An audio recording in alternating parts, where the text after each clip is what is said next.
Assalamualaikum warahmatullahi wabarakatuh.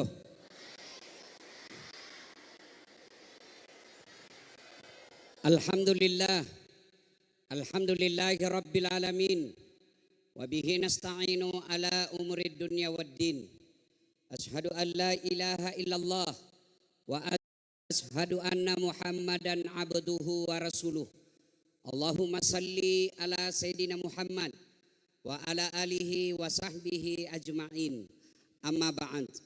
Faqad qala Allah subhanahu wa ta'ala fi kitabil karim. Bismillahirrahmanirrahim. Ya ayyuhalladzina amanu taqullaha haqqa tuqatih wa la tamutunna illa wa antum muslimun. Wahai orang-orang yang beriman,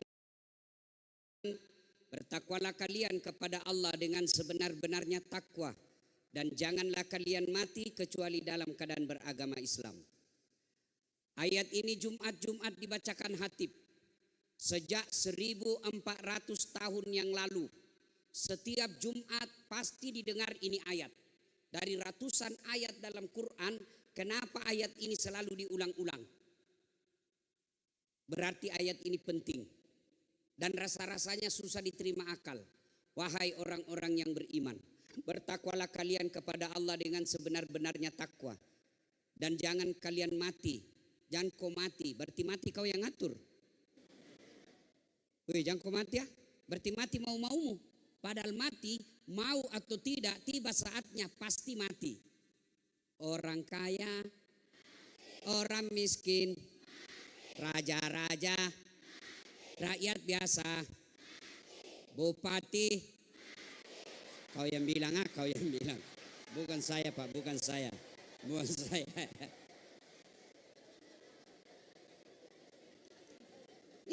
Bupati aja mati, presiden mati, anggota DPR mati, artis mati, ustadz pelan-pelan mati semua. Berarti saudaraku, ayat ini Allah ingin sampaikan edasaat, hati-hati kok. Ketua DKM, pengurus masjid, hati-hati. Kamu ngaku Islam tapi belum tentu kau mati Islam. Ini ayat mau bilang Allah, kalau bahasa kita, belum tentu kau mati Islam. Banyak orang Islam matinya kafir. Insya Allah kita tidak akan mati dalam keadaan berjudi, sabung ayam.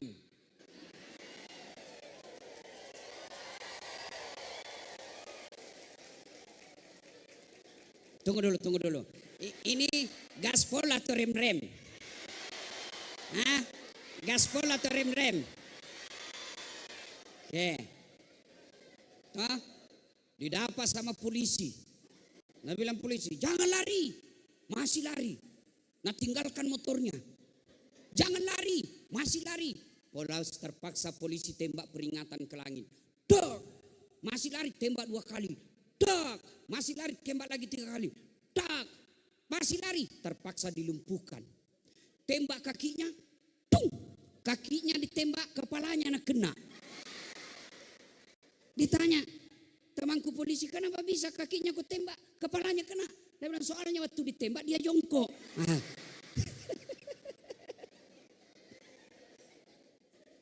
Mati dia dalam keadaan judi. Menurut keyakinan orang Islam, kalau dia lagi dalam keadaan judi dia mati, matinya kafir, tidak membawa iman. Saudaraku yang penjudi, berhenti deh. Apakah enaknya itu judi? Hah? Itu judi, menang penasaran, kalah penasaran, menang ketagihan. Nah bilang sama istrinya, tenang kode, kalau saya menang ini ku belikan ke emas.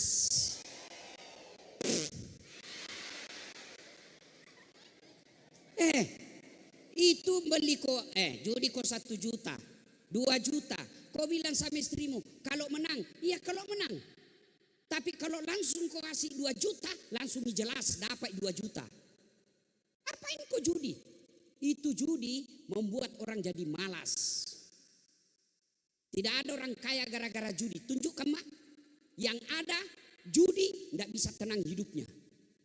Baru lewat polisi. Maju begini. Iya. Tapi saya dengar di Toraja Utara tidak ada judi. Alhamdulillah. Bangga kami. Ada. Siapa bilang di Toraja Utara banyak judi? Tidak ada. Itu dulu. Sekarang dibawa ke pemimpinan Kapolres baru, jangan kau coba-coba. Karena ini judi, kalau polisinya tegas, lewat kok. Tapi kalau anda bilang gampang. Tapi saya dengar Pak Kapolres ini tegas soal judi. Pak, kalau Bapak tidak bisa kasih makmur masyarakat Tanah Toraja dengan kasih uang, kasih penegakan hukum yang tegas. Itu baru hebat.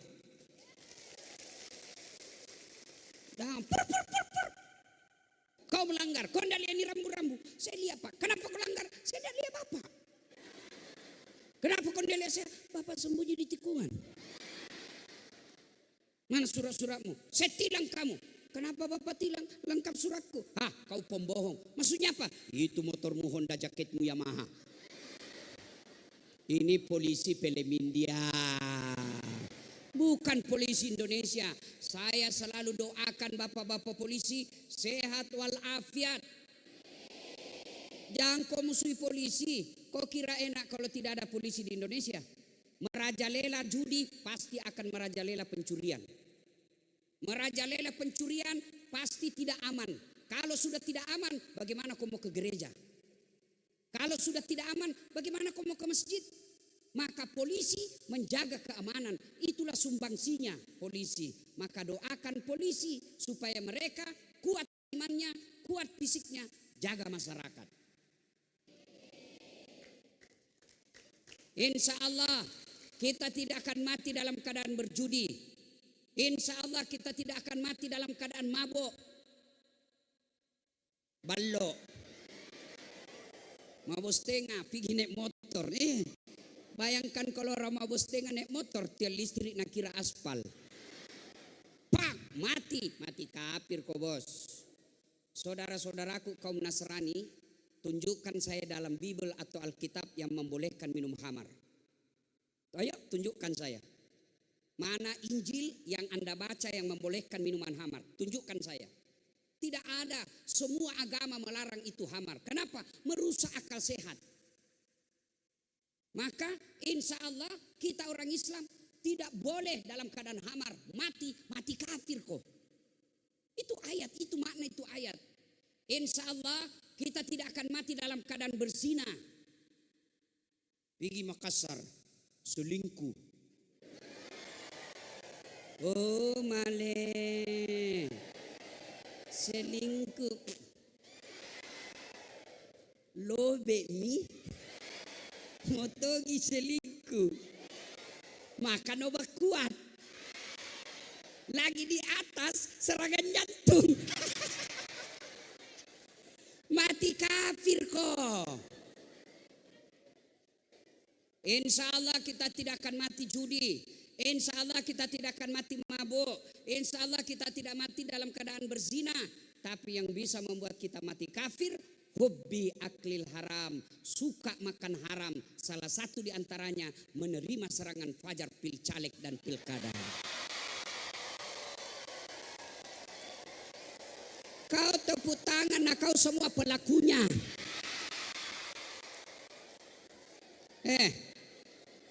Kau larang bupati korupsi, kau larang pejabat korupsi, tapi kau minta uangnya.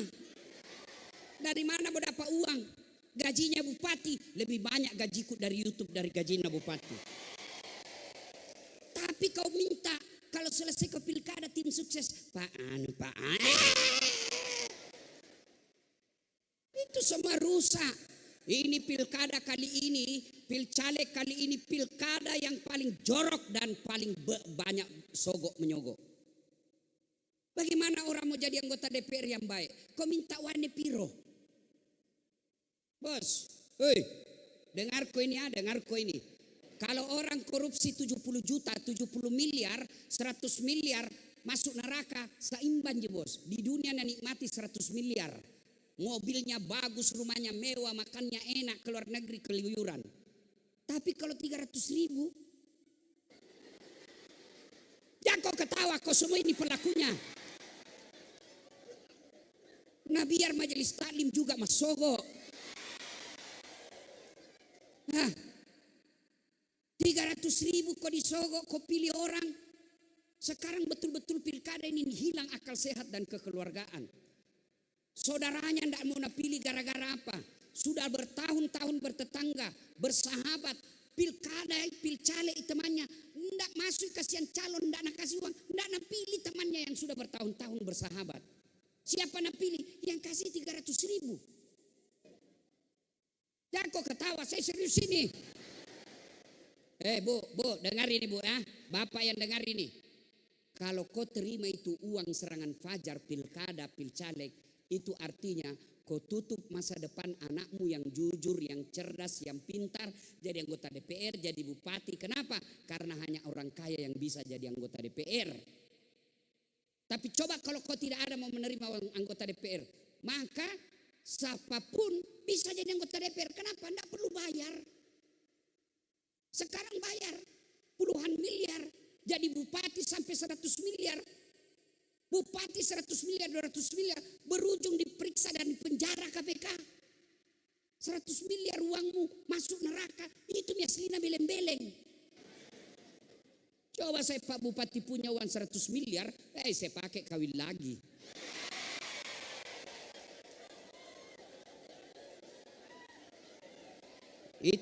Itu Tommy kelebihannya kami Ustadz dari pendeta. Pendeta saat istrina, Ustadz sampah.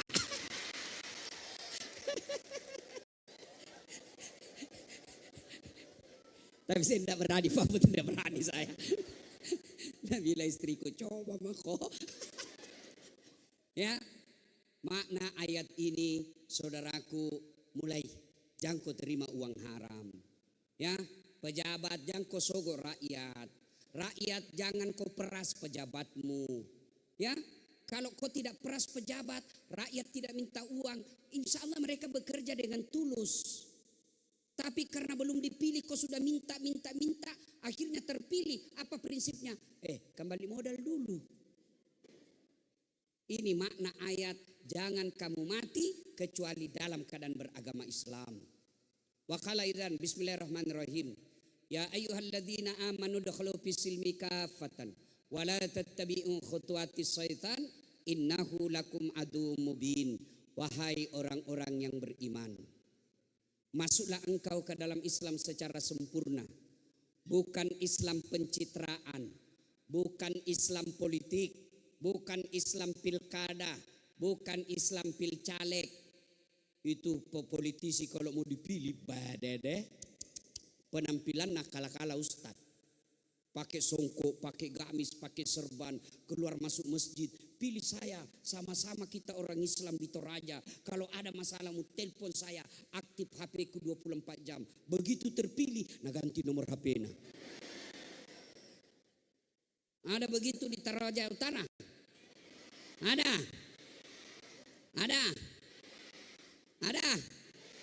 Tidak ada. Pak, jujur ini. Saya ini selalu calamat tabligh akbar. Memang beda sebelum pilcaleg dan setelah pilcaleg. Kalau sebelum pilcaleg itu calon anggota DPR biar diundang datang, tidak diundang datang tongi duduk depan. Sekali terpilih tidak ada lagi. Tapi di Toraja Utara tahu ini semua hadir ya Pak. Iya Pak. Kemarin malam saya ceramah di ulang tahun kabupaten, salah satu kabupaten Kalimantan Selatan. Dari 35 anggota DPR-nya, satu yang hadir. 35, satu saja yang hadir. Padahal ulang tahun kabupaten di Toraja Tawa, Toraja Utara. Halal bihalal anggota DPR-nya hampir lengkap. Ini makna halal bihalal, Masya Allah. Mudah-mudahan Bapak Ibu yang hadir ini terpilih lagi 5 tahun yang akan datang. Wa qala dan bismillahirrahmanirrahim. Innallaha wa malaikatahu yusalluna 'alan nabi Ya ayyuhalladzina amanu sallu alaihi wa sallimu taslima. Sesungguhnya Allah dan para malaikatnya berselawat kepada Rasulullah Muhammad sallallahu alaihi wasallam, maka wahai orang-orang yang beriman, berselawatlah kalian kepada Rasulullah dengan sebaik-baik salawat. Sadaqallahul azim, maha benar Allah dengan segala firman-Nya. Bapak Ibu, saudara-saudara sekalian, teristimewa yang kita hormati Bapak Bupati dan Wakil Bupati Tanah Toraja Utara, kemudian yang kita hormati para ulama, Bapak Porkopinda, Pak Dandim, Pak Kapolres, Pak Sekda, Ketua Pengadilan Agama, dan terkhusus tamu spesial kita, Om John Palingki. Masya Allah. Takut juga sama istrinya beliau, jangan banyak bicara, biar banyak warna. Nah ibu bapak saudara-saudara sekalian, waktu ringkas. Suatu kali Nabi tanya, Om John, Nabi tanya ini sama sahabat, atadruna anil muflis. Saudara-saudara sekalian, kau tahu enggak siapa yang bangkrut nanti di akhirat? Tahu jaki semua bangkrut ibu toh? Tahu bangkrut toh? Sosoi. Toh? Sahabat bilang, yang tidak sholat ya Rasul. Oh, dia sholat. Bahkan sholat sunnahnya baik. Yang tidak puasa Ramadan ya Rasul. Oh, dia puasa Ramadan. Senin Kamis juga dia kelaksanakan. Oh, yang tidak bayar zakat ya Rasul. Dia bayar zakat. Harta dan fitrahnya dia keluarkan zakatnya. Yang tidak haji ya Rasul. Dia haji. Bahkan selalu pergi umroh. Wih, sahabat bertanya. Kalau begitu siapa yang berbangkrut ya Rasul? Nabi menjawab, jarusu wahatiur rahim, tetangga yang jahat sama tetangganya dan yang memutuskan tali persaudaraan. Sahabat heran, ya Rasul, bagaimana dia bisa bangkrut? Dia sholat, dia puasa, dia zakat, dia haji, kok bisa bangkrut? Nah bagus ini amalnya. Kata Nabi, hablum minallahnya memang baik, hubungannya kepada Allah memang bagus. Tapi sayang hubungannya kepada manusia jelek. Akhirnya nanti di akhirat habis amalnya untuk membayar dosanya kepada manusia. Nabi lalu melanjutkan lagi. Ketika dia setor sholatnya. Ya Allah, ini sholatku 30 tahun tidak pernah lepas. Datang tetangganya, tunggu dulu. Saya pernah satu kantor itu di Toraja Utara. Nah fitnah kak kasihan. Katanya mobilku hasil korupsi. Akhirnya saya tadi kepala dinas dinonjobkan menjadi staf ahli. Ahli yang tidak ada stafnya. Tadi saya kepala dinas, karena fitnahnya saya korupsi, saya menjadi staf ahli. Tidak ada kerjaku kecuali pergi ngopi pagi-pagi. Gara-gara fitnahnya ini. Lalu Allah berfirman, kalau begitu ambil sholatnya itu yang 30 tahun. Sudah berapa habis amalnya bu? Sholatnya sudah habis tuh 30 tahun. Datang lagi tetangganya, tunggu dulu. Saya juga pernah itu tetangga. Sama-sama kak macale. Nah fitnah kak. Katanya anakku yang keriting rambutnya bukan anaknya suamiku. Karena suamiku lurus rambutnya. Nggak percaya. Suamiku orang Toraja kenapa mukanya seperti Cina? Itu Pak Bupati lihat kok. Gara-gara fitnahnya itu habis. Saya sudah jual tedong, sudah jual sawah, jual rumah, macale. Habis kasihan hartaku gara-gara fitnahnya itu. Allah bilang ya sudah. Kalau begitu ambil puasanya. Sudah ibu. Habis sholatnya itu, habis puasanya. Ya store lagi. Ya Allah ini zakatku. Datang lagi tetangganya, tunggu dulu. Pernah kak bertetangga itu? Nah seroboh pagarku. Nah ambil tanahku 30 senti. Gara-gara tanahku diambil 30 senti, saya tidak punya got. Setiap hujan pasti masuk banjir rumahku. 30 tahun saya menderita kebanjiran gara-gara dia ini. Saya mau lapor temannya polisi. Saya mau lapor sepupu polisi. Pasrama. Allah berfirman, oh jelek tuh sifatnya ini. Sudah, ambil itu puasanya, ambil zakatnya. Habis nih, sholat habis, puasa habis, zakat habis. Nah setor hajinya. Ya Allah ini hajiku. Datang lagi, tunggu dulu. Pernah tahu nggak fitnah itu? Nah sakiti kak. Nah usir ke orang gara-gara dia itu. Nah bilang ambil mie, ambil lagi. Oh masih ada, Bu, sudah habis sholat, habis puasa, habis zakat, habis haji. Masih ada orang yang datang. Saya juga pernah disakiti itu. Pencemaran nama baik. Saya melapor tidak diterima laporanku. Saya malu satu kampung. Saya tinggalkan kampung halamanku gara-gara kelakuannya itu. Nabila yang tadi banyak amalnya. Tuhan bagaimana caranya ini? Nah habis mi amalku kasihan. Agaman pugau iya kasih dek. Nagagamal aku. Ternyata orang Bugis.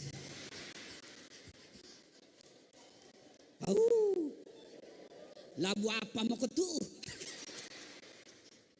Kandai labu aja. Bagaimana lagi caranya ini Tuhan? Bagaimana mi habis mi amalku kasih yang ini? Allah berfirman, hari ini pengadilan tidak ada kebatilan, tidak ada kejahatan, tidak ada dosa yang tidak dibalas. Supaya adil, ambil dosanya orang yang pernah kau sakiti. Nauzubillah min zalik. Amalnya habis membayar orang, dosanya orang masuk ke dirinya. Itulah yang disebut bangkrut. Memang baik salatnya, memang bagus Senin Kamis puasa, memang rajin dia tadarus, memang rajin dia tahajud, tapi di kampung tidak ada senang. Bangkrut kok nanti. Itulah makna Pak Bupati tidak mau kalau kita seperti itu didatangkan Ustadz Dasat Latif. Kenapa Ustadz Dasat Latif? Apa karena paling pintar? Apa karena paling hebat? Tidak, karena paling banyak followerku. Bukan karena saya pintar. Banyak lebih pintar dari saya di sini. Tidak, tapi karena banyak tonsen penonton. Kenapa banyak penontonku? Barangkali suka kasih gembira-gembira orang. Yang kau ceramah sangin neraka kau cerita. Bagaimana orang sudah di rumah dimarahi sama istri, di kantor ditendang sama komandan, di warung kopi ada tagihan, kita masuk lagi gereja neraka terus dicerita, masuk di masjid neraka juga. Apa enaknya hidup? Nah, maka kita penting acara halal bihalal ini supaya apa? Jangan kau bangkrut. Ramadan kalau orang Islam habis dosamu kalau Ramadan. Siapa bilang? Nabi. Man shoma ramadana imanan wahtizaban gufira lahu ma taqaddama min zambihi. Itu hadis Nabi. Saya perlu jelaskan kepada Bapak di anggota DPR pengetahuan dasar soal ini, ya. Hadis itu ucapannya Nabi. Ucapan namanya hadis. Kelakuannya Nabi, bagaimana Nabi tidur, bagaimana Nabi duduk, bagaimana Nabi jabat tangan, itu namanya sunnah. Ya. Nah, hadis Nabi bilang begini, ucapan Nabi, siapa yang berpuasa Ramadan, diampuni dosamu yang lalu akan datang. Itu baru puasa, belum taraweh, belum tahajud, belum witir, belum zakat, belum sedekah. Baru puasa, Nabi jemikan jaminan diampuni dosamu yang lalu dan yang akan datang. Itulah sebabnya satu Ramadan setelah puasa kita hari raya namanya Aidil Fitri. Apa itu? Bahasa Arab artinya hari menggali kembali menjadi suci. Itu Aidil Fitri, bahasa Indonesianya kembali suci. Untuk saya ingat, saya perlu jelaskan supaya kita tidak salah paham. Ada orang non muslim marah kalau dibilangi kafir. Jangan kita salah paham. Kafir itu bahasa Indonesianya tidak seagama. Itu namanya kafir. Bahasa Arab kafir itu artinya tidak seagama, atau lebih halusnya non muslim. Jadi tidak usah Bapak baper kalau orang Islam bilang kafir. Bapak juga bilang sama saya, orang non muslim juga bilang saya kafir. Boleh, enggak apa-apa, saya enggak marah. Saya dibilangi domba-domba tersesat, saya tidak marah. Saya tidak marah, kenapa? Ya menurut dia. Kan Pak Bupati di suatu pengajian ada umat Nasrani komplain sama saya. Dia bilang, Ustadz, kenapa kami selalu dibilangi kafir? Saya jelaskanlah, kafir itu bukan kasar. Kafir itu bahasa Arab artinya yang menyembunyikan. Apa disembunyikan? Dia menyembunyikan keimanan kepada Allah dan Rasul Muhammad. Itu maknanya. Non Islam bahasa Indonesianya. Tapi saya tidak marah. Bapak sebut saya sebagai domba-domba tersesat. Tidak marah. Padahal mestinya saya lebih marah karena sudah domba tersesat lagi. Tapi saya tidak marah, Pak. Tidak marah saya. Iya.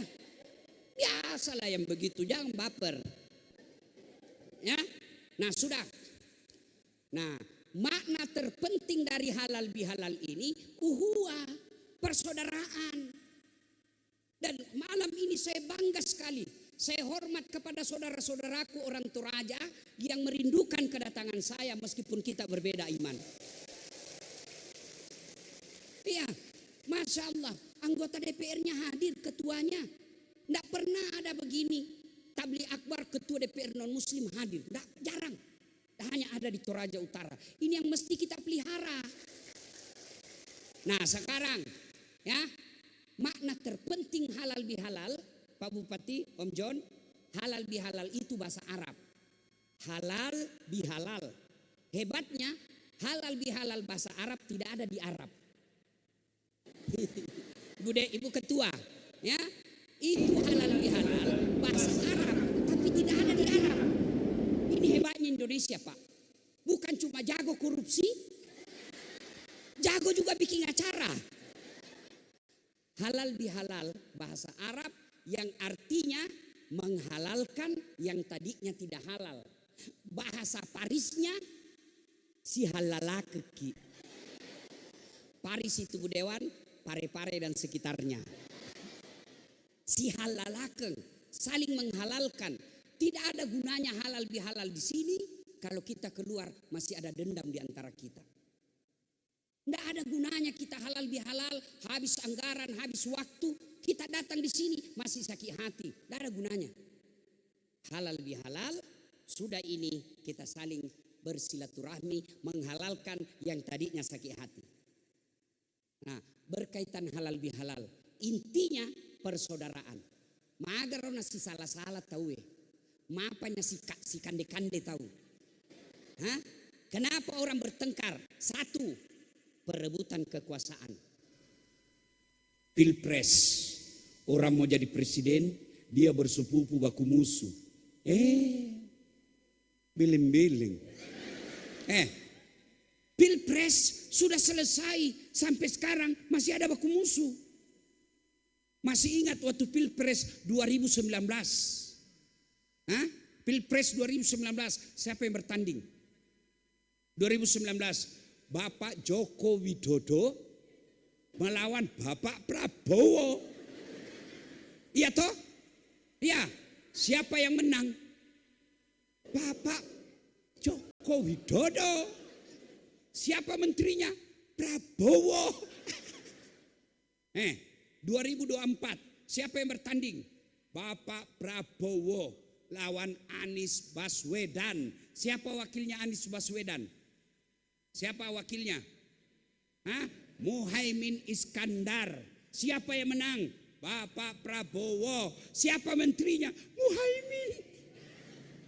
Kalian bertengkar sampai sekarang, apa kau dapat? Kalau tim sukses baku cambo, wajar mau jadi menteri. Kamu bertetangga, sama-sama kok di pasar kerja, bertetangga kok, bertahun-tahun bersahabat di grup WhatsApp, beda pilihan, kamu baku musuh, itu aslinya dongo. Ya, sudah pilpres, pilcaleg, sudah pilcaleg, pilkada. Selesai ini pilkada, tidak ada lagi 01, 02. Siapa yang menang? Ya Pak yang sekarang, Pak Victor.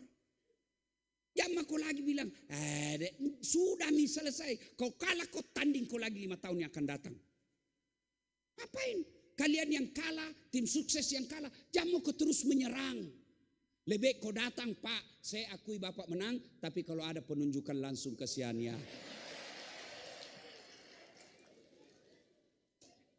Iya begitu. Perebutan kekuasaan. Apalagi yang biasa bertengkar orang antara bupati dan wakil bupati.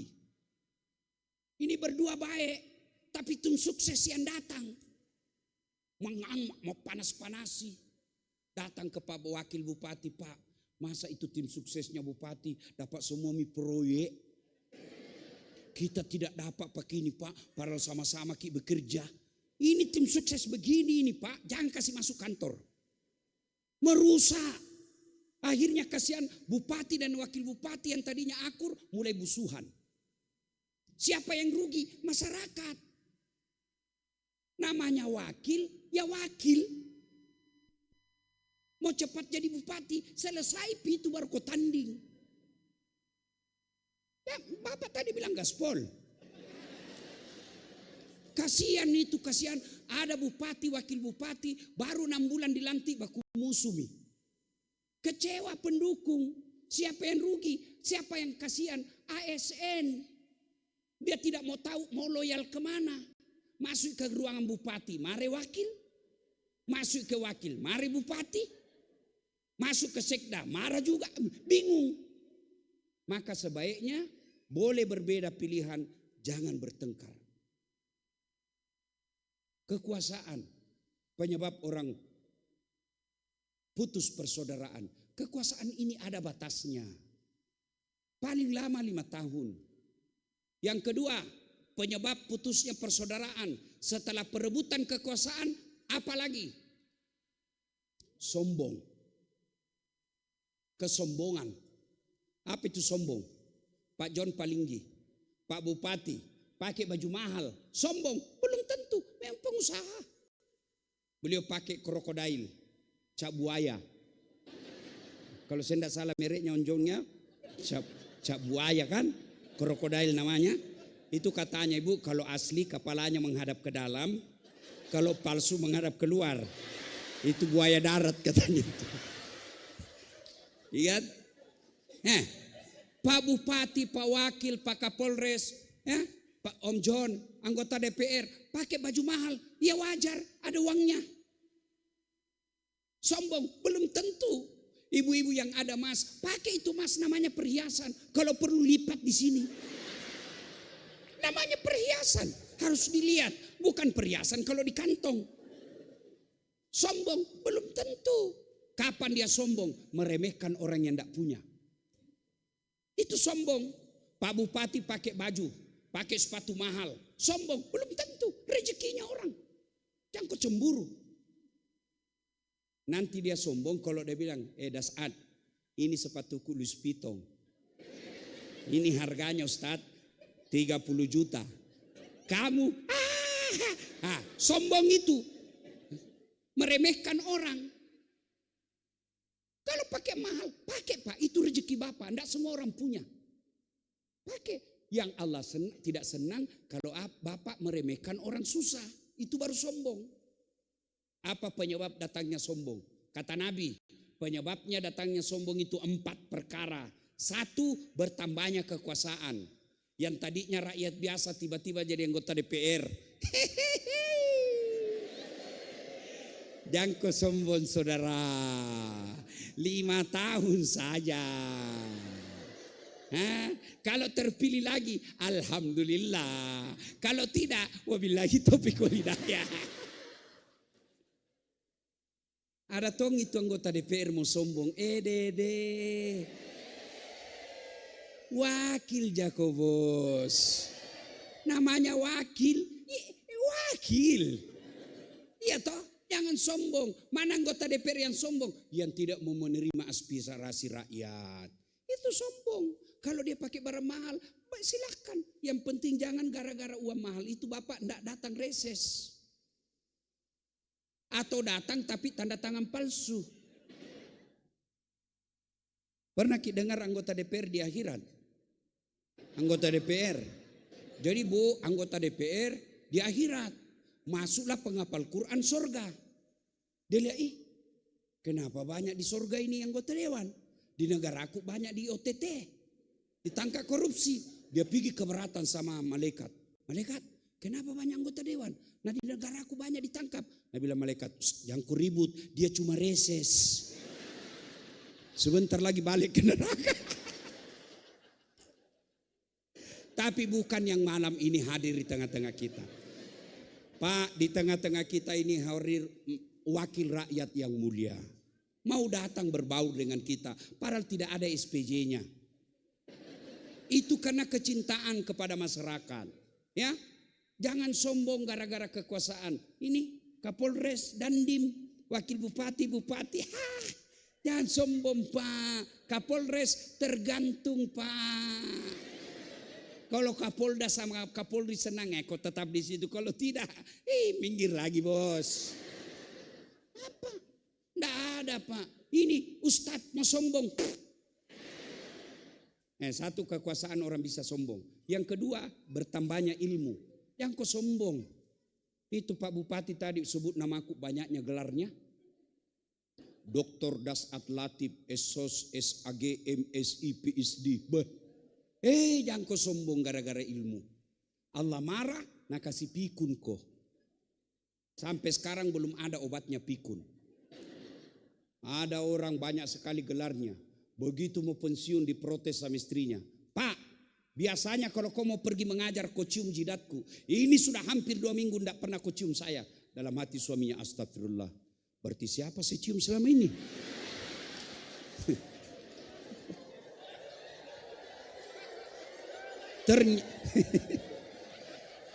Ternyata pembantunya dia cium. Apa kau mau sombong?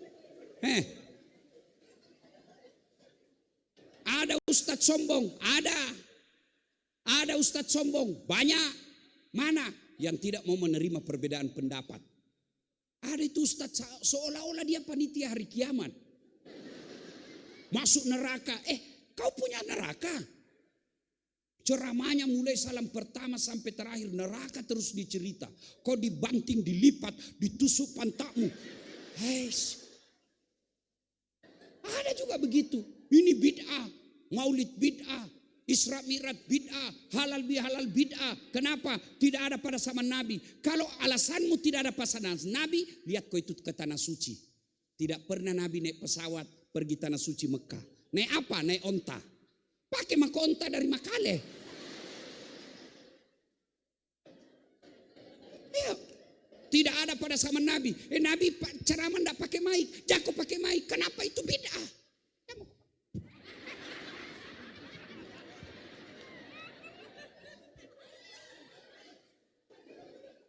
Masukku saya toh, kalau berbeda pendapat kau, silakan lakukan apa yang kamu percaya. Jangan kau hina orang yang tidak sepercaya dengan kamu. Jangan kau hina Tuhan-Tuhan orang. Jangan kau hina cara beribadahnya orang. Masing-masing punya. Kalau kau hina Tuhannya orang, kau hina cara beribadahnya orang, dia akan membalas. Akhirnya kita saling baku hina. Apa yang mau dicapai? Dalam dakwah Islam saja itu, sholat aja sudah kita ditunjukkan banyak berbeda. Maka kalau ada ustadz tidak mau menerima perbedaan, pasti itu ustadz jarang baca buku. Coba Maki. Saya kasih lihat kau contoh, Pak Bupati. Itu orang kalau sholat selesai takbir, macam-macam meletakkan tangannya. Allahu Akbar. Begini pertama. Itu ada dalilnya? Ada. Allahu Akbar. Ada begini, antara dada dengan pusat. Yang ketiga, Allahu Akbar di atas pusat. Allahu Akbar di bawah pusat. Porno lagi nih Bu ini. Bukan di bawah sekali. Yang kelima, Allahu Akbar lurus. Itu ada semua dalilnya. Mau kau begini silahkan. Allah tidak lihat kau mau bagaimana. Mau begini silahkan, sah. Mau begini silahkan. Mau begini silahkan. Mau begini juga silahkan, sah. Yang mana tidak sah Ustaz? Kalau kau pakai semua. Allahu Akbar.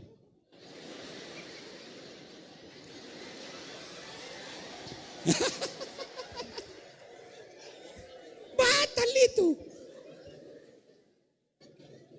Ya. Sombong gara-gara ilmu. Yang ketiga, penyebab datangnya sombong. Apalagi bertambahnya harta.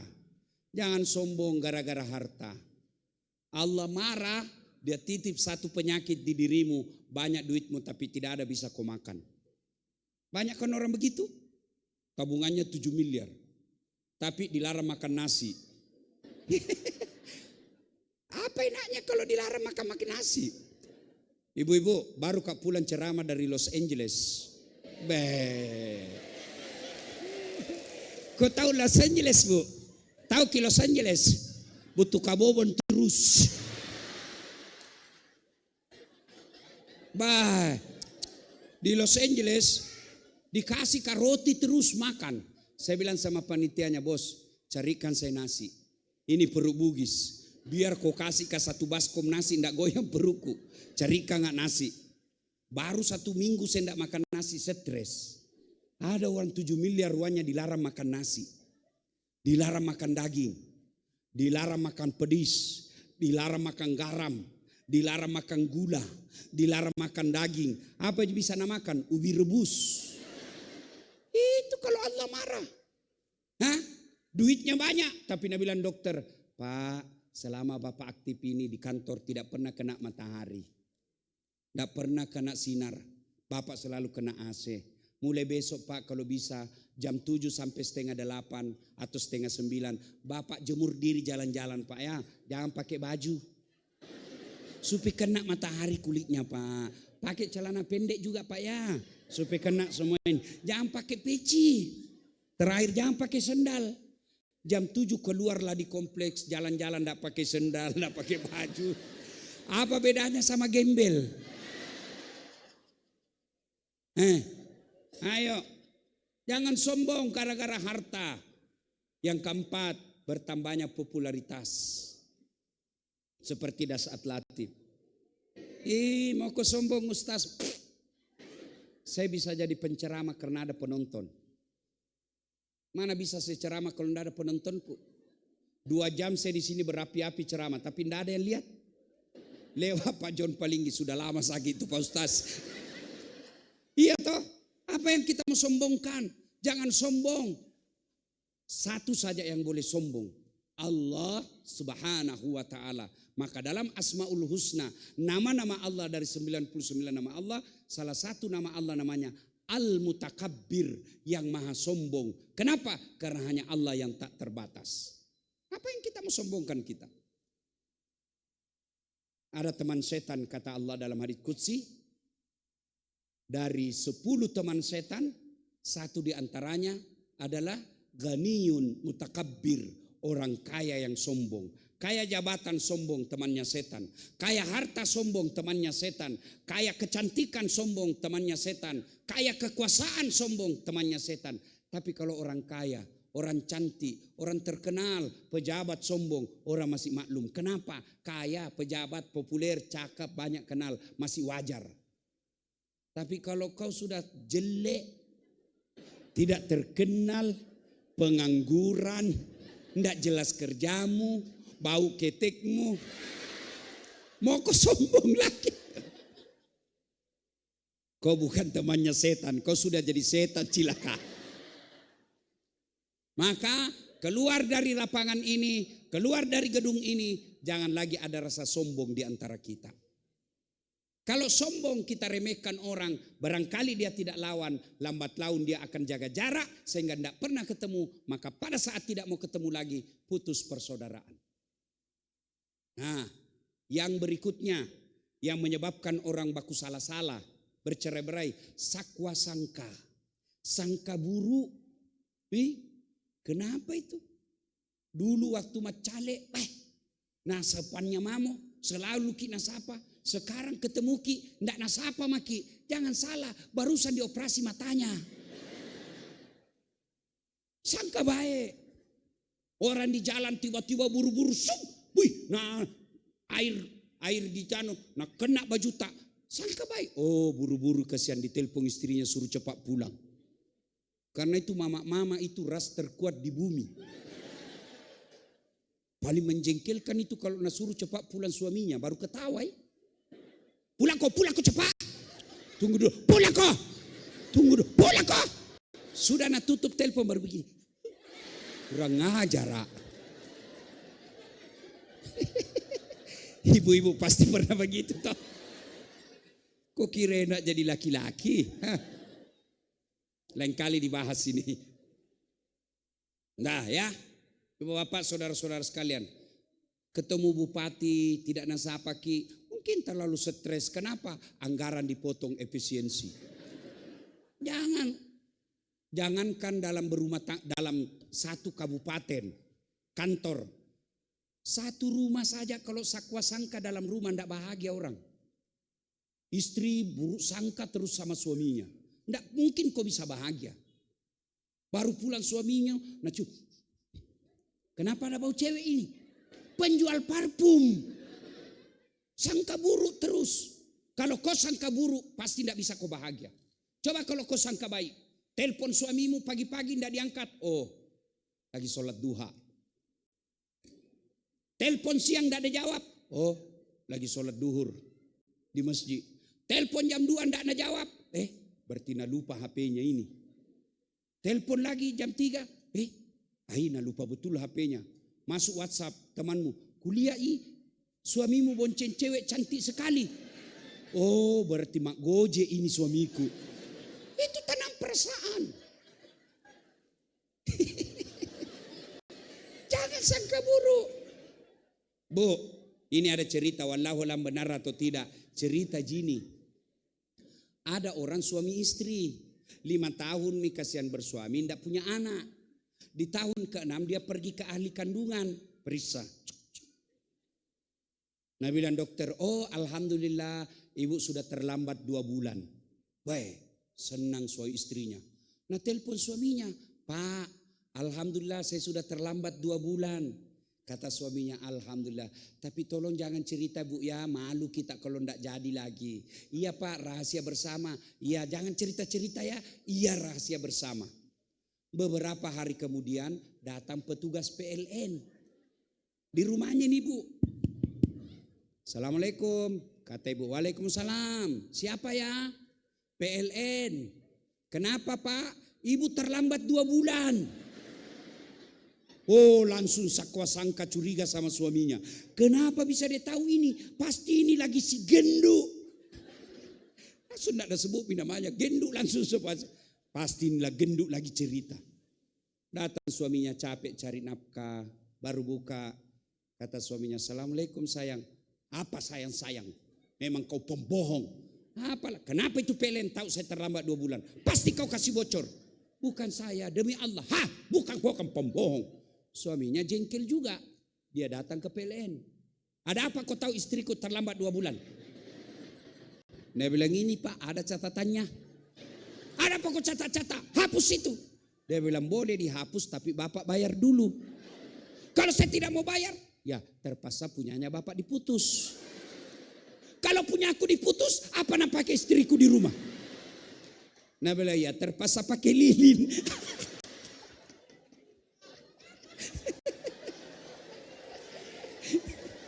Salatullah salam ala toha rasulillah. Salatullah salamullah ala yasin. Sudah, penyebab putus persaudaraan. 1, perebutan kekuasaan. 2, sombong. 3, sakwa sangka. 4, serakah. Serakah. Itu serakah lebih bahaya dari pelit. Kalau pelit tidak mau diambil uangnya. Tapi serakah sudah tidak mau diambil, dia ambil barangnya orang. Itu serakah itu. Dan biasanya itu banyak di kantor dinas.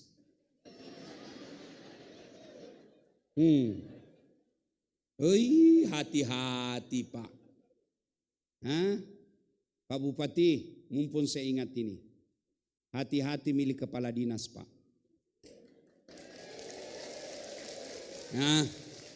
Jangan angkat kepala dinas penjilat. Itu penjilat Pak yang rusak kantor. Ya, itu waktu Nabi Isra Mi'raj ada beberapa sifat-sifat buruk. Kan banyak sekali itu ribuan sifat buruk. Kenapa hanya belasan yang Allah perlihatkan? Karena sifat buruk belasan itu yang bahaya. 1 di antaranya penjilat.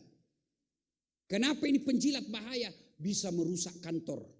Bodoh jadi kepala dinas hanya karena penjilat. Ya Pak, siapa? Betul itu Pak.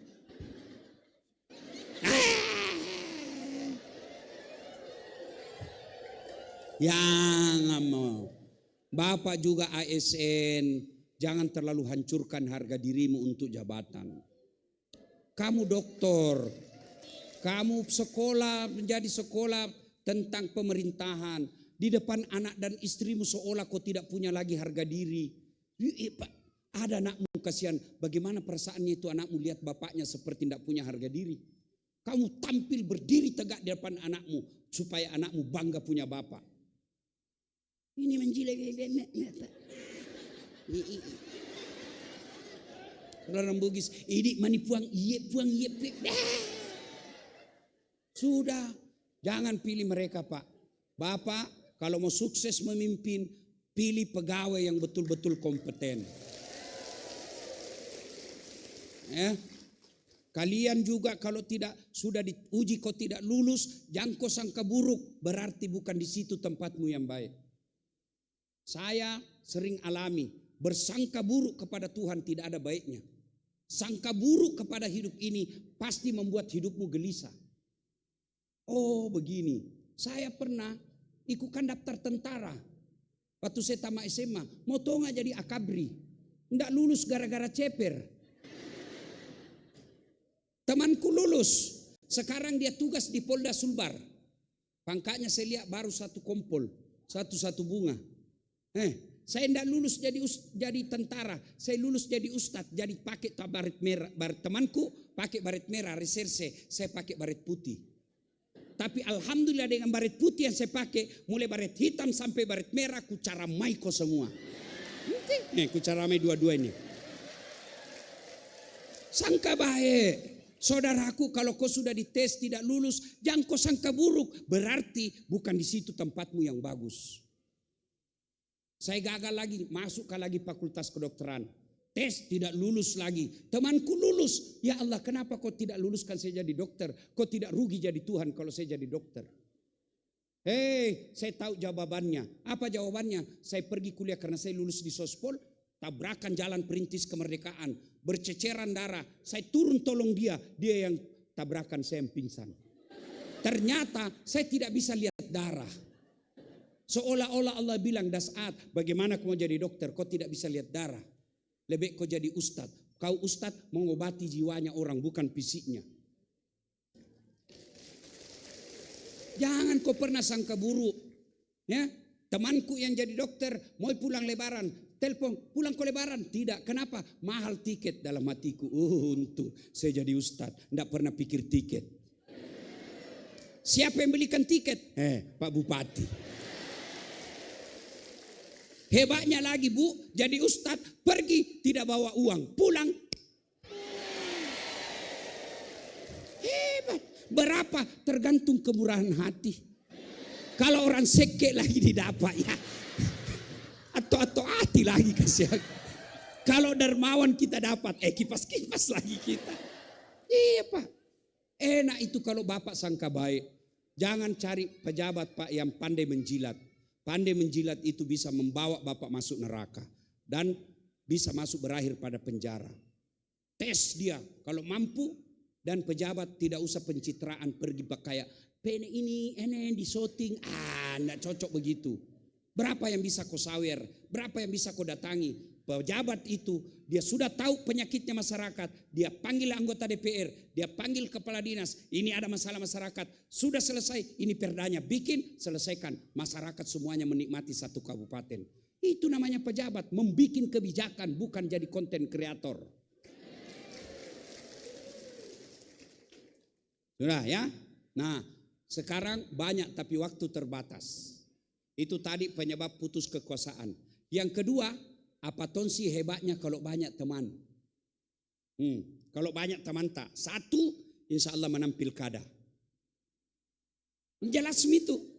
Yang kedua, orang banyak temannya, murah rezekinya. Apa maksudnya? Saya miamali. Saya ini Bu, tidak banyak uangku. Tapi temanku banyak uangnya. Ada Yusuf Kalla. Ada Om John. Orang banyak semua ini. Temanku semua ini. Saya di Makassar tidak pernah laku uangku. Kalau saya pergi pasar Potere, baru kak turun ada yang teriak, Assalamualaikum Ustaz. Dalam hatiku aman dan terkendali. Iya, Ada isi sayur, ada isi berapa ji? Ajak na Ustaz. Ndak enak balu bangu jangan maki Ustaz. Ndak enak Kak, jangan mi ji. Dalam hatiku itu memang kutunggu. Iya Pak. Saya kalau masuk rumah makan, itu rumah makan nelayan dekat pantai. Itu begitu saya mau berdiri bayar, sudah ada yang bayar tadi. Siapa yang bayar? Non Muslim. Siapa yang bayarkan? Orang Tionghoa. Itu enaknya kalau banyak teman. Maka bodoh kalian kalau cari musuh. Lebih cari teman. Orang banyak temannya murah rezekinya. Saya berdoa, ya Allah bukakan rezekiku. Tidak mungkin uang datang dari langit-langit masjid. Itu film karton itu. Tapi dari mana uang? Dari tangan-tangan manusia. Maknanya makin banyak temanmu, makin banyak uang yang datang melalui tangannya. Yang kedua, yang ketiga, orang yang banyak temannya, insya Allah panjang umurnya. Apakah panjang umur 150 tahun? Tidak. Panjang umur adalah meskipun sudah meninggal orang masih kenang kebaikannya. Sebelum saya lupa, Pak Bupati, anggota dewan yang saya muliakan. Tidak semua Allah kasih kekuasaan Pak. Pak Bupati, tidak semua Pak. Kalau orang kaya jadi pejabat, kaya semua orang jadi pejabat. Tapi buktinya banyak orang banyak uangnya tidak bisa jadi pejabat. Kalau gara-gara pintar orang jadi pejabat, jadi pintar semua orang jadi pejabat. Tapi buktinya banyak orang pintar tidak pejabat, orang belen-belen jadi bupati. Banyak begitu kan. Siapa yang bisa kasih itu jabatan? Tuhan yang Maha Kuasa. Maka manfaatkan Pak Bupati, Pak Wakil Bupati, anggota DPR, manfaatkan untuk berbuat baik kepada masyarakat. Rugi Bapak kalau tidak berbuat baik. Bapak Bupati, Bapak Kapolres, Pak Dandim jauh lebih gampang masuk surga daripada ulama. Kok bisa? Saya ceramah, ayo adik-adik sekalian, jangan judi. Apa anak muda marah nak kasih kempes bawa mobilku. Iya toh? Tapi coba kalau Kapolres, tidak boleh ada judi di sini. Berhenti orang judi Pak. Kenapa? Punya kekuasaan. Saya teriak, jangan minum hamar, jangan mabok-mabok. Malah mabok di depanku. Tapi Bupati bikin perda, peraturan minuman hamar, hilang itu hamar Pak. Itulah keliru kalau orang punya kuasa tidak digunakan masuk surga. Dan Bapak insya Allah kalau seorang Bupati jauh lebih cepat masuk surga daripada ulama. Kok bisa? Nanti kalau Nabi bilang malaikat, ulama Toraja Utara masuk surga. Masih antri itu? Banyak. Ulama NU, ulama Muhammadiyah. Oh banyak. Ulama kecamatan. Banyak, masih ratusan orang antri. Tapi kalau malaikat bilang, Bupati Tanah Toraja Utara masuk surga. Bapak santai sendiri. Tidak ada teman Bapak, sendiri Bapak. Maka keliru Bapak-bapak anggota dewan, para Forkopimda kalau tidak menggunakan kesempatan berbuat baik untuk rakyat. Bikin sedekah. Sedekah itu memanjangkan silaturahmi. Apa sedekahnya Bapak? Itu kerja yang bagus. Itulah sedekahnya. Panjang umurnya. Maksudnya apa? Meskipun kekuasaan anggota DPR 5 tahun. Tapi Bapak bikin perda yang baik. Selama perda itu diamalkan. Itu umurnya Bapak. Masih dikenang meskipun sudah dalam kubur. Tapi kalau orang tidak baik sifatnya Pak. Cepat mati. Jangankan hidup. Jangankan mati. Masih hidup saja orang doakan kisial. Lewat mobil tanah doakan kita tabrakan lalu tabrakan. Itu Pak, itu ditangkap lalu ditangkap itu. Maka orang yang banyak temannya panjang umurnya. Nah, Bapak Ibu saudara-saudara sekalian, poin ketiga, setelah penyebab putus silaturahmi, orang era silaturahmi banyak keutamaan. Yang ketiga, bagaimana cara menyambungkan yang sudah terlanjur putus. Satu, halal bihalal.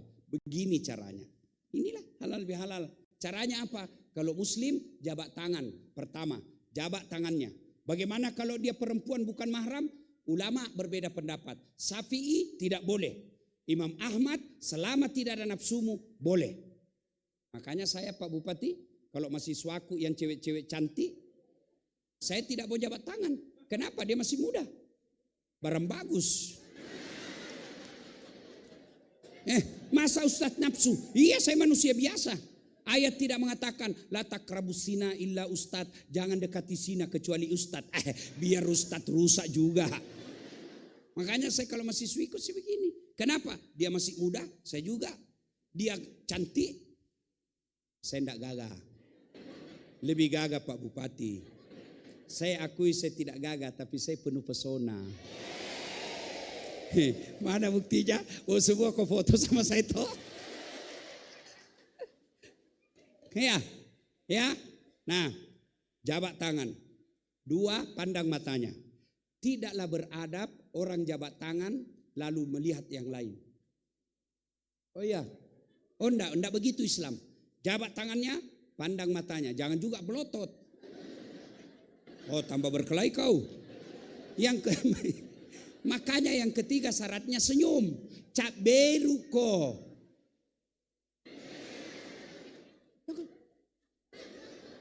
Apalagi menerima telepon. Tidak boleh itu begitu. Tidak adab namanya. Bukan Islam itu begitu. Jabat tangan, pandang mata, senyum, 4 salawat. Allahumma salli ala sayyidina Muhammad wa ala sayyidina Muhammad. Yang kelima ini agak berat. Sebut judulnya dosa. Jadi bapak-bapak kalau minta maaf sama istri, sebut judulnya. Jadi bu, kalau suamimu minta maaf suruh sebui. Nah bilang Ustaz Dasat sebut judulnya apa? Nah bilang suaminya marah kok nanti. Enggak apa? Sebut kok apa? Enggak marah kok enggak. Berjanji kok enggak marah? Iya enggak marah aja. Maafkan saya bu. Kenapa? Waktu ku dinas di Manado ada perempuan mirip sekali kok. Saya hilap ibu. Nah bilang istrinya saya maafkan kok. Karena kau waktu pergi juga saya hilap di belakang. Nah, sebut judulnya. Ya, ini yang keenam agak berat. Kalau berkaitan dengan barang, syaratnya kembalikan barangnya orang. Saudaraku ASN, kalau ada yang pernah ngambil barang-barang kantor, kalau Anda mau bertobat, kasih kembali besok. Saya serius ya, saya serius. Biasanya itu kalau ada rumah dinas ditinggal kepala dinasnya, hilang semua gorden. Piring juga hilang, AC juga hilang. Kalau Bapak mau bertobat, semua barang-barang negara kasih kembali. Masuk ke kamarnya Pak Bupati. Pak Bupati maafkan saya. Kenapa dek? Pernah dulu ada hilang laptop? Iya enggak tahu siapa ambil, kurang ajar. Dia bilang maafkan saya Pak, saya ngambil. Kata Pak Bupati, saya maafkan kau, kasih kembali itu laptop. Bapak-bapak yang pernah ngambil barangnya orang, kasih kembali. Kalau kau tidak kasih kembali, ajal menjemput. Di akhirat bagi kita orang Islam ada 6 rukun Islam. 1 diantaranya percaya kepada hari akhir. Dan hari akhir disebut hari pembalasan, di mana ditimbang semua amal. Kalau Bapak tidak kembalikan sebelum meninggal, maka semua barang yang pernah Bapak ambil disuruh pikul. Motor, itu saya bayangkan itu yang pejabat korupsi mobil disuruh pikul itu mobil. Misalnya punya korupsi kursi, meja, kan ada itu ditulis inventaris kantor pemerintah Toraja Utara. Ada di rumahnya. Kasih kembali besok. Begitu enggak, Bapak meninggal disuruh pikul. Lewat security, Satpol PP. Bapak balik ambil. Saya dipecah. Jadi hati-hati Pak. Jangan kasih kembali. Itu makna halal bihalal, kembalikan barang-barang negara. Kalau Bapak tidak kembalikan, tidak ada gunanya berhalal bihalal malam ini. Bapak Ibu saudara-saudara. Pada akhirnya halal bihalal pelaksanaan dari ayat wa'tasimu bihablillahi jami'a wala tafarraku. Berpegang teguhlah engkau kepada tali persaudaraan agama Allah. Dan janganlah engkau bercerai-berai. Dan Nabi menjelaskan dalam hadisnya, umatku itu seperti badan ini. Coba lihat badan ini. Tangan kanan gatal tanpa disuruh kiri yang garuk. Tangan kiri yang gatal tanpa diundang kanan yang garuk. Gatal dua-duanya kerjasama. Anak muda jalan-jalan malam, tak hantuk kakinya, duk. Kaki tak hantuk, semua tubuh merasakan. Pertama yang merasakan mulut. Pak dimpa.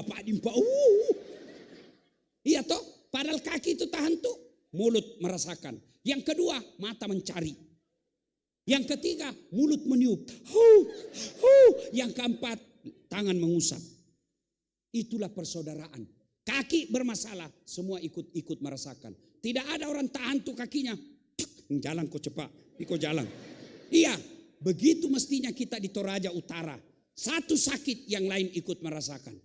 Ada yang ganggu bupati kita masyarakat ikut bangga. Ada yang usik polisi kita masyarakat yang lindungi polisi. Kalau ada masyarakat yang disakiti, kita sebagai polisi tampil membela masyarakat. Itu disebut persaudaraan. Ada orang miskin, Pak John Palinggi, bantu mereka. Ada janda-janda, selamatkan mereka. Ya kan? Selamatkan. Ada kasihan yang susah dapat kerja, orang-orang kaya buka lapangan kerja. Tidak ada orang bisa berjaya tanpa persaudaraan. Itulah makna dari ukhuwah Islamiyah, ukhuwah wataniyah, persaudaraan antar seagama, antar umat manusia, dan antar umat agama dengan pemerintah. Kalau ini kita lakukan, maka insya Allah janji Allah, walau anna ahlal qura amanu wattaqau lafatahna alaihim barakatim minas sama'i wal ard. Apabila penduduk di tanah Toraja ini, Toraja Utara ini akur, damai, tentram, maka Allah akan turunkan keberkahan dari langit dan Allah munculkan keberkahan dari dalam tanah. Luar biasa Pak. Bapak Ibu orang Islam datang ke Saudi. Di Saudi itu gunungnya tidak ada kayunya. Semua batu hitam, tidak ada. Kita alhamdulillah gunung tak selewat dari tadi. Dari bandara masuk, Masya Allah, hijau. Sampai saya bilang sama Pak Bupati, luar biasa kampung kita ini. Saya yakin di sini pasti sehat-sehat jantungnya, sehat-sehat paru-parunya. Kenapa? Hijau. Dan matanya juga sehat. Karena hadis mengajarkan itu. Kalau mau sehat matamu sering-sering yang melihat yang hijau. Salah paham lagi Pak Om John. Itu. Masya Allah. Alam kita bagus. Cuma kadang-kala kalau alam bagus, masyarakat jadi pemalas. Saya tahu Pak, saya sejak kecil bersahabat dengan saudara saya orang Toraja. Orang Toraja itu pekerja keras. Kalau dia keluar, kalau dia merantau ke Kalimantan, ke Malaysia, itu di Sabah Pak, ada namanya Tawau. Itu yang mengurusi perkebunan sayur-sayur, orang Toraja yang jago Pak. Orang bilang di sini kawasan orang Toraja yang berkuasa. Kalau dia merantau, sayangnya kalau di kampungnya dia kadang-kala malas. Karena malas dia jadi penjudi. Judi online. Judi online, akhirnya yang menikmati apa? Orang sidrap, pasobis. Ya, maka adik-adik sekalian tanamkan jiwa Toraja. Orang Toraja itu petarung dan kalau dia keluar dari kampungnya dia pantang menjadi biang kerok. Dia pasti akur dan mau bekerja sama. Terbukti di sini.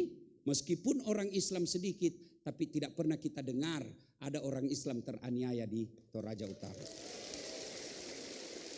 Saya lewat tadi, masjidnya besar. Saya lihat masjidnya, saya masuk ke dalam masjid. Malah ada menaranya yang sangat tinggi, yang saya tinggal di hotel kedengaran suara azannya dan tidak dilarang untuk azan. Ini yang perlu kita pelihara terus. Dan tidak mungkin maju ini kampung kalau kita selalu berbeda dan mengangkat-angkat perbedaan dan menjadikan perbedaan itu musuh.